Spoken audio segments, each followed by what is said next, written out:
Hi, this is Joe Robinson, and in this video we're going to talk about 3 game-changing tips to level up your guitar playing.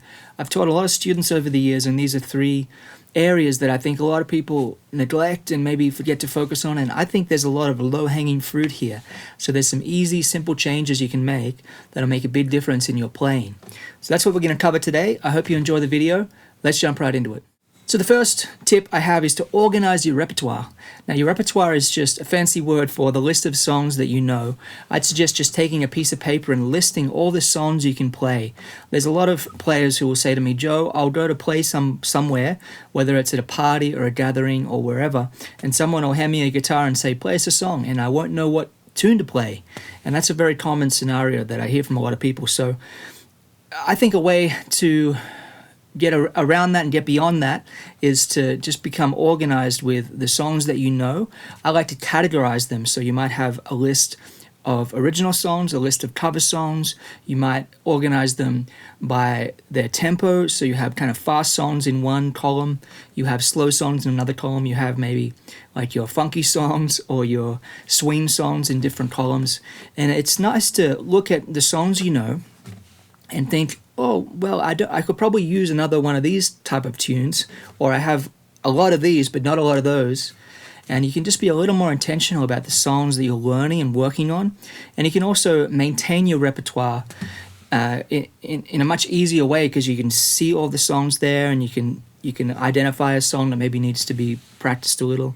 And no matter whether you have 5 songs that you can play or 40 songs that you can play, organizing your repertoire and keeping a list can be really helpful. I like to use a spreadsheet to organize my repertoire, because I have a lot of songs, a lot of original songs, a lot of arrangements, and different kind of feels and genres within those categories. So if you'd like to check out the way I organize my repertoire, linked below is a masterclass I created on exactly how I do that in a lot of detail, a nauseating amount of detail, I would say. So check out my repertoire masterclass that's linked below if you're interested in that. Another tip, I've seen a lot of players do this, especially players who play solo fingerstyle guitar gigs, where you'll have a list of like 20 or 30 or 40 songs in tiny font on a piece of paper taped to your guitar.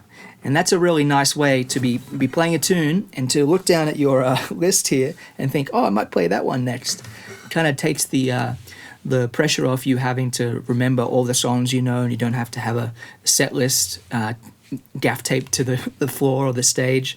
So taping it to your guitar can be a nice way to go about doing that as well. So organizing your repertoire is a really easy way to just kind of identify what songs you play, how well you know them, whether you know a lot of this type of song but not a lot of that type of song, and just be a little more intentional about the material you're working on.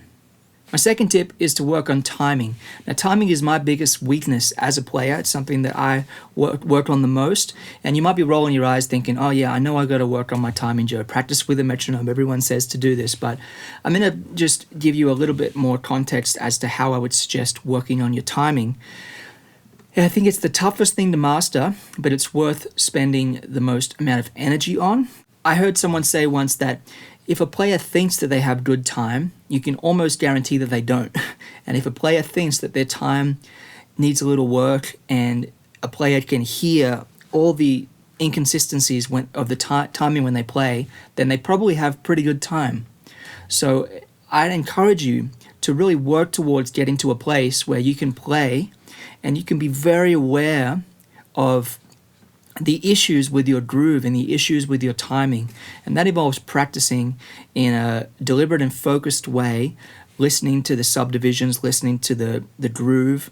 But more important than listening to it, because it's sometimes difficult to listen to the space between the notes, it's a case of feeling it. So try to feel the time feel within your body. So it's not as much of a conscious listening experience. It's more of a feel it in your bones type of thing. My friend Adam Rafferty, who's a great guitar player and great teacher, doesn't practice with a metronome and doesn't recommend playing with a metronome. He prefers to work on the internal groove and for the player to be the metronome. And that's a different methodology that I do think is very valid because Adam plays with such a fantastic groove. But for me, I like to practice with the metronome, and I find it to be a very helpful tool. The way I like to practice with the metronome, I'll just open up an app here called Pro Metronome, which is a free app, and I'll set all the beats so that they're the same volume, and what I'll do is I'll practice with the beats on 2 and 4.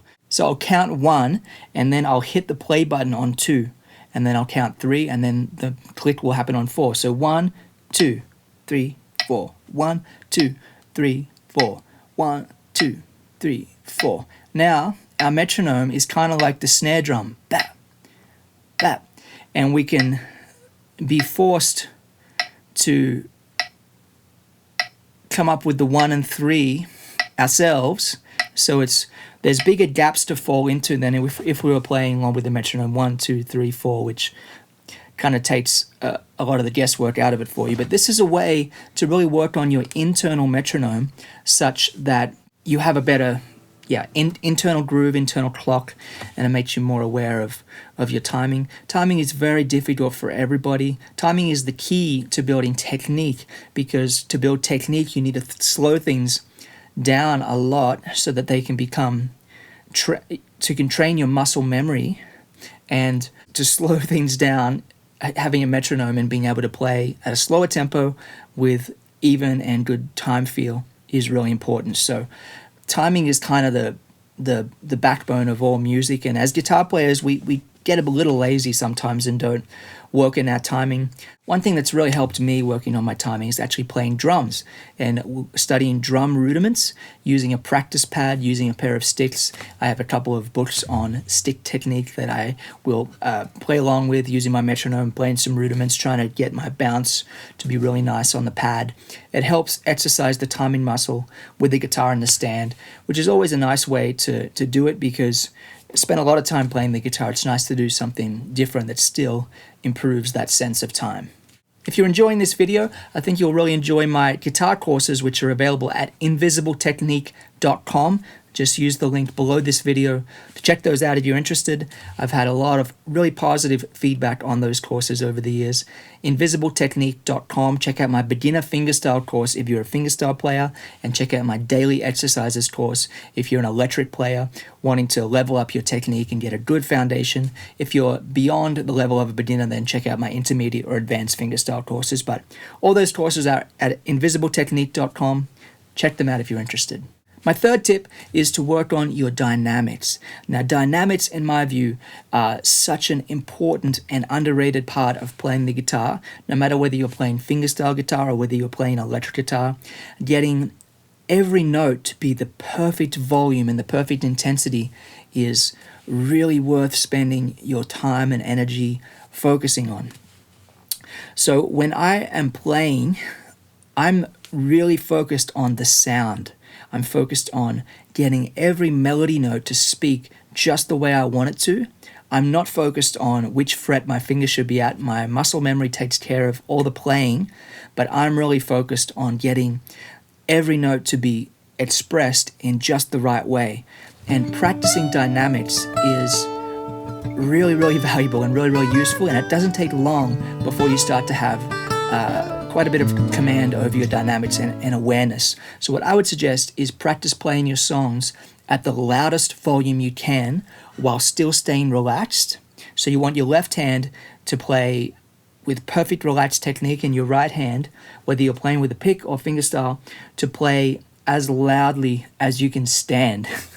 Then play the same song or exercise as quietly as you can, and keep that left hand playing with the minimum amount of pressure to fret the notes cleanly.